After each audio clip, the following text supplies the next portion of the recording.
একদিকে চলছে শাকিব খানের তাণ্ডব, হই হই রই রই করে শাকিব খানের তাণ্ডব চলছে, ঠিক অপরদিকে লালুখান অবিশ্বাস ছেলে আব্রাহাম খান জয়কে নিয়ে ঈদ উদযাপন করছে।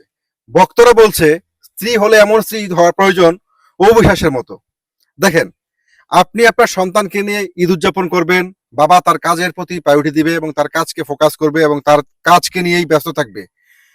কিন্তু অবিশ্বাস এই মুহূর্তে ছেলে জয়কে নিয়ে যেভাবে ঈদ সেলিব্রেশন করলেন এবং তিনি ছেলে জয়কে যেভাবে ঈদের আনন্দটা দিলেন এবং তিনি তার ভক্তদেরকে সেটা ভক্তদের সাথে শেয়ার করে তার ভক্তদের মাঝেও সেই ঈদের আনন্দটা ছড়িয়ে দিলেন, এটা কিন্তু নেটিজনরা বলছে অবিশ্বাসের এই কাজটা অন্তত পক্ষে নেটিজনরা প্রশংসা না করে পারছে না।